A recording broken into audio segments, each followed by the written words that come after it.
The stars over Titan had never looked so still.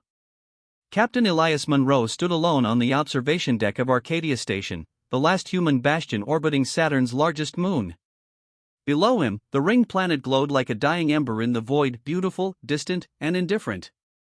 Humanity had fled here after the fall of Earth, licking its wounds beneath the shadow of its own arrogance. The Corellians had come 27 years ago. They didn't invade with fleets or soldiers, they fractured the atmosphere, erased the satellites, and let Earth choke itself to death. No demands. No communication. Just eradication. Now the Silence Accord held what was left of the human race in a fragile peace. Humanity was forbidden to leave the solar system. No warships beyond Neptune. No contact with alien sectors. The penalty was extinction. But the Corellians had broken that boundary first.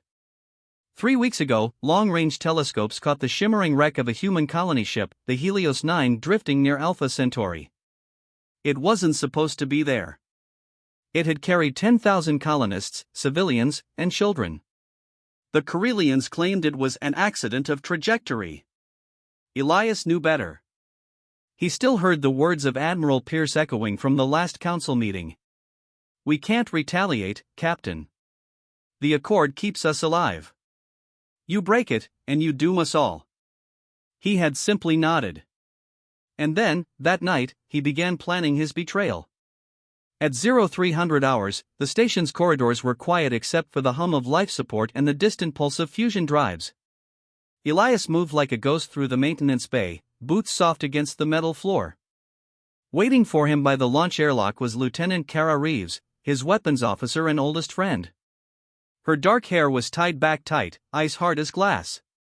"You're sure about this, Eli?" she asked quietly, glancing at the sealed crate beside her. Elias knelt, opening it just enough for the dim light to catch the markings inside, the black skull emblem of Project Scythe. The crate held a quantum core warhead outlawed since the Earth War, capable of erasing a moon from existence. "If we let them kill us in pieces," he said, "then we're already dead." Kara looked away. "Command will brand you a traitor." "Then I'll die as one," Elias said. "But not before they remember humanity was never theirs to break." The stolen warship waited beyond the station's shadow, a sleek, unregistered corvette called Retribution. It was a relic from the last war, stripped of insignia and listed as dismantled. Kara had spent 3 months resurrecting it from scrap under forged work orders. When they powered it up, the bridge filled with a low, throbbing hum, like the heartbeat of a long-buried monster. "Navigation online," Kara said. "Engines primed. Once we break Titan orbit, the Council will know." Elias took the captain's chair. "Then let's give them a reason to remember." As the Retribution glided free of the station, the stars ahead widened into an ocean of forbidden light. The quantum jump drive began to spool, its energy clawing at spacetime like lightning behind glass. "Destination, Centauri Rec coordinates," Elias ordered. Kara hesitated. "Eli, there's no coming back from this." He met her gaze. There never was. With a final command, he engaged the drive. The void bent and the solar system vanished. The Retribution emerged in the cold graveyard of the Helios 9. The colony ship floated silently among drifting debris bodies, twisted metal, shattered domes. Radiation signatures whispered through the scanners. Kara's voice trembled. "Oh God, they didn't even try to hide it." Elias stared at the massive scars across the ship's hull. They weren't collision marks. They were precision cuts, plasma strikes. "They waited for us to break the accord," he said quietly. "Now they'll call it provocation." "Then we hit first," Kara replied. Elias's jaw tightened. "Scan for energy trails. Find where they came from." It didn't take long. Beyond the wreck, hidden among the asteroid shadows, floated a Corellian patrol vessel, sleek, silver, and alive with faint bioluminescent veins. Its engines pulsed in slow rhythm, as if breathing. "They're watching," Kara said. "Waiting to see if we'll run." Elias leaned forward, his reflection dark against the starlight. "Send a signal." "What kind?" He looked at her. The kind they'll understand. Moments later, the Retribution's forward cannons roared. 2 kinetic slugs streaked across the void, punching through the alien vessel's hull. The explosion bloomed silently, a blossoming flower of blue flame. For a heartbeat, nothing moved. Then the stars shifted. Hundreds of Corellian ships decloaked around them, shimmering like ghosts, weapons priming. Kara's breath caught. They were waiting for this. Elias rose slowly from his chair, staring at the encircling fleet. His pulse was steady. Good. He keyed the console, unlocking the warhead. Because so were we. The quantum core came online, light searing through the bridge. Kara turned to him, tears burning her eyes. You'll kill yourself. He gave her the faintest smile. Retribution was never about survival. And as the alien armada moved in, Retribution's engines flared like a dying star. Silence. That was all Kara Reeves remembered when she woke, the kind of silence that made you wonder if sound itself had died. Her head throbbed. The air was heavy with burnt ozone.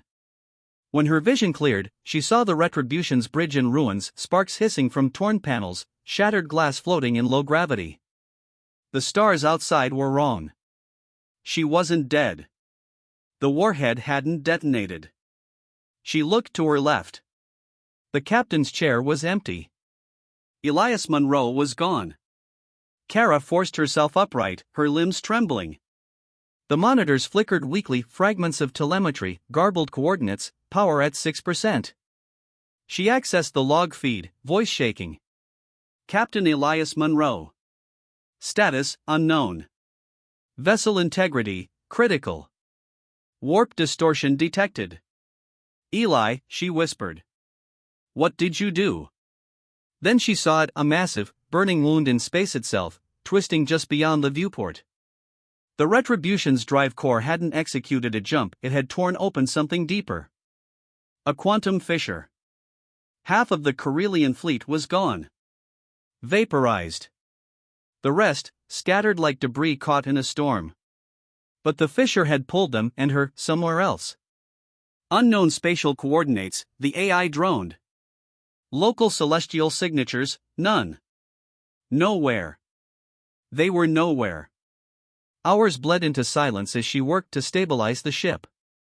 Alone in the dying hum of the reactor, Kara replayed the last transmission. The warhead had armed, but Elias must have redirected its energy into the jump core at the last second. He hadn't wanted annihilation. He wanted exile. He'd traded vengeance for isolation. Damn you, Eli, she muttered, her voice cracking. You were supposed to end it. A faint ping interrupted her grief. Sensors detected something nearby, metallic, structured, moving. Kara turned toward the viewport and froze. It wasn't human. It wasn't Corellian either. A structure drifted in the darkness, enormous, geometric, almost crystalline. Its surface pulsed faintly, as if alive. For a moment, Kara thought it was a derelict. Then it moved. Power signatures rising, the AI warned. She grabbed her rifle and sealed her helmet. The hull trembled as something latched onto the ship, metallic claws biting through steel. The airlock lights went red. Kara braced herself. The doors hissed open and a figure stepped through. It wasn't Corellian. It was human. A man, tall and gaunt, wearing a battered colonial uniform from the Helios 9. His face was pale, his eyes hollow, pupils faintly glowing. Kara's breath caught. You're supposed to be dead. He tilted his head, voice like static. We were. Until they made us useful.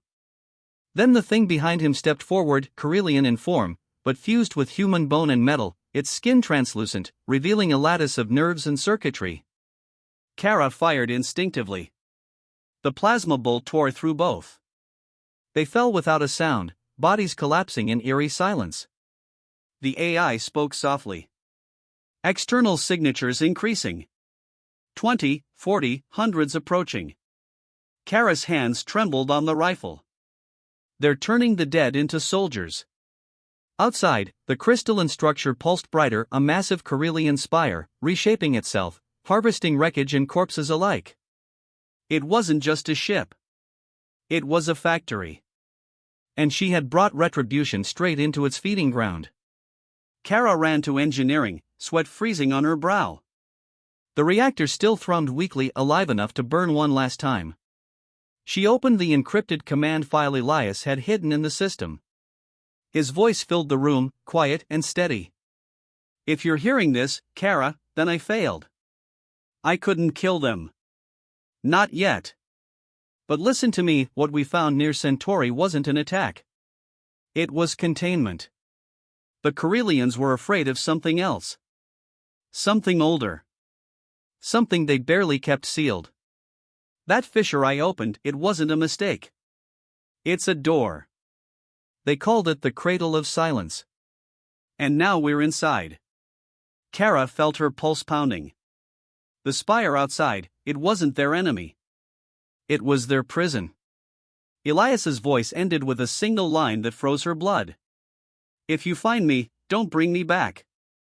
The ship shook violently. The spire was breaking open, vast metallic petals unfolding to reveal a blinding core.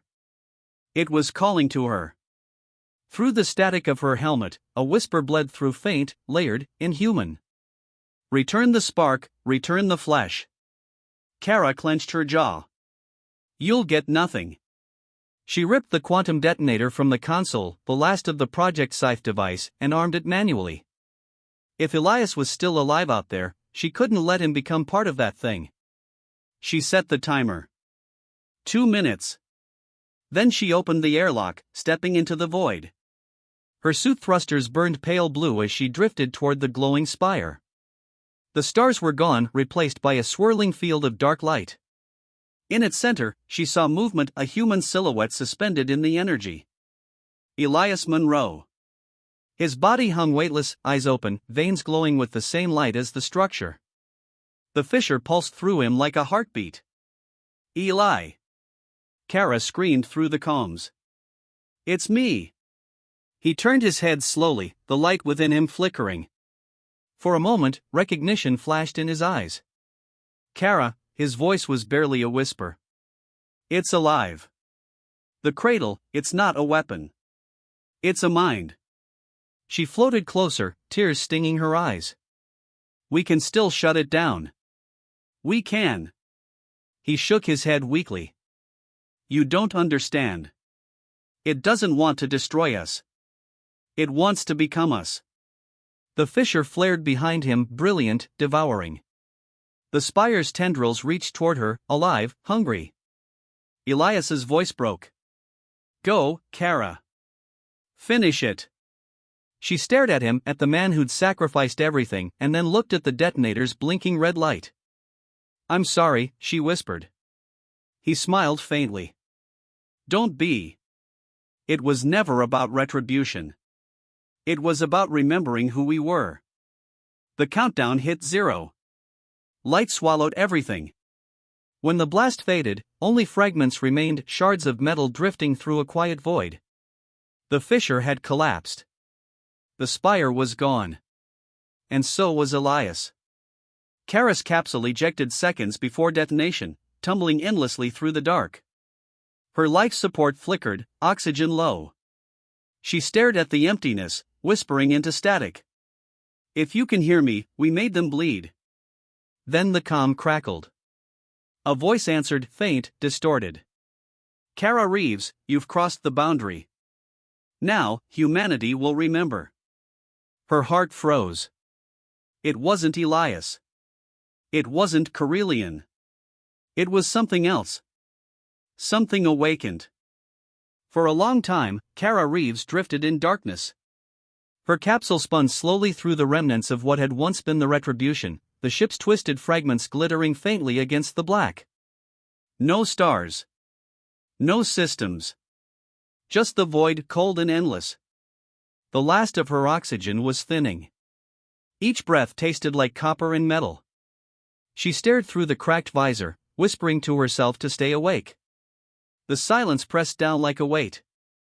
Then, faintly, a pulse of blue light appeared in the distance, rhythmic, deliberate, almost like a heartbeat. Her calm crackled. The same voice from before, soft, resonant, layered with echoes. Kara Reeves. You opened the gate. You ended the silence. She swallowed hard, her voice hoarse. Who are you? We are what came before them. A faint shimmer rippled through the void, and the light grew until she saw shapes within it, colossal structures gliding through the darkness, formed of translucent energy and bone-white metal. They dwarfed even the Corellians' greatest ships. We were the architects of their kind. The Corellians were not conquerors, Kara Reeves. They were containment. Her pulse quickened.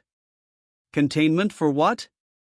The light surged brighter, illuminating a field of derelict vessels, human, Corellian, and countless unknown, all orbiting a vast sphere of fractured glass and living metal. For us. The revelation hit her like a blow. These weren't gods or invaders. They were prisoners, remnants of something ancient, sealed beyond the edge of known space. Elias hadn't unleashed a weapon. He had broken a lock. Kara gritted her teeth. Then you're not staying out. You misunderstand, the voice murmured. We are already within you. The cradle seed lives in every spark of your kind. The boundary was never physical. It was time. A sudden, blinding flash filled her vision. She was no longer in her capsule. She stood barefoot on scorched earth beneath a shattered sky. Around her stretched what looked like the ruins of Earth, cities torn apart, oceans boiling under black clouds. Corellian warships lay shattered in the horizon, their crystalline hulls corroded, fused into the landscape. Is this real? She whispered. A possible echo, the voice said, no longer distant, but close, behind her. She turned. Elias Munro stood there. Or something wearing him did. His eyes glowed faintly with the same light as the fissure. Kara's breath caught. Eli. He smiled faintly, but it wasn't human. You destroyed the spire. You freed us both. She stepped back. You're not him. I am what remains, he said quietly. But I remember him. His anger. His guilt. His love for you. Her throat tightened. Don't do this. He looked past her, toward the horizon where a faint dawn flickered. The Corellians built the Accord to keep us caged. They feared what humanity would become if it remembered how to break its chains. But you already have. What do you want from me? She asked. To finish what he started. He extended a hand. Behind him, the landscape rippled, shifting into images, the Helios 9, the Corellians' first strike, Earth's burning orbit. They crossed your boundary, Kara. Now, you cross theirs. Kara's eyes flicked open. She was back in the capsule, alarms blaring, systems rebooting. The external light was growing, folding into a wormhole ahead. The Retribution's remains were being drawn toward it. The voice whispered through the static again. The gate to Soul has reopened. Your people will see what you saw. No, she hissed, fighting the controls. Not Earth. Not again. There is no Earth. Her heart stopped. What? The console displayed a grainy image, a planet, charred and cracked, orbiting a dim ember of a sun. Earth, years older. Centuries older. Time dilation from the fissure, she'd been gone too long. She realized then what time had meant. Humanity's boundary wasn't a line in space, it was history itself. The Corellians had sealed them inside an era to keep them from awakening this power too soon. And she had broken it. The capsule shuddered violently as gravitational forces tore around her. Her calm sparked with dozens of signals, human frequencies, distorted and ancient. This is Fleet Command, Lunar Outpost, unidentified vessel, respond. God, what is that light over the Atlantic?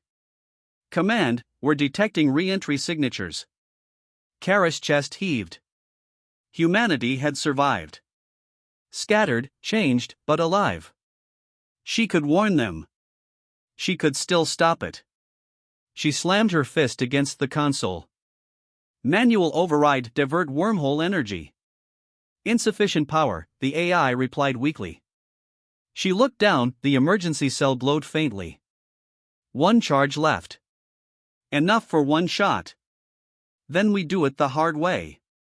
She redirected the power to the capsule's reactor, rerouting all life support into the core. The hull began to groan under the strain. Through the viewport, she saw the wormhole expanding, and beyond it, a cascade of luminous figures, ancient and vast, rising like gods through the rift. You cannot stop what has already begun, the voice murmured. Kara smiled grimly. Watch me. She armed the fusion core, locking coordinates toward the wormhole's heart. Eli, she whispered. If you're still in there, forgive me. Then she ignited the reactor. The explosion was silent in the void, a flash brighter than any star. The wormhole convulsed, imploding on itself. For one brief moment, the universe folded inward, then snapped shut. Where the rift had been, only a faint shimmer remained. And drifting within it, a single black box, marked with the symbol of Retribution. 3 months later. At the Lunar Archives, technicians recovered the transmission. It was degraded, fragmented, but one voice remained clear beneath the static, calm, resolute. This is Lieutenant Kara Reeves of the United Sol Fleet. If you find this message, know that the Corellians were never our true enemy. They were the wall keeping the dark from reaching us. We broke that wall. I broke it. But humanity still has a choice: remember what we are, or become what waits beyond. The recording ended. The technicians exchanged uneasy glances. Outside the viewport, the moon's surface shimmered faintly, a pulse of blue light rippling across the stars. Something answered the message. Something listening. And for the first time in centuries, the universe felt awake again.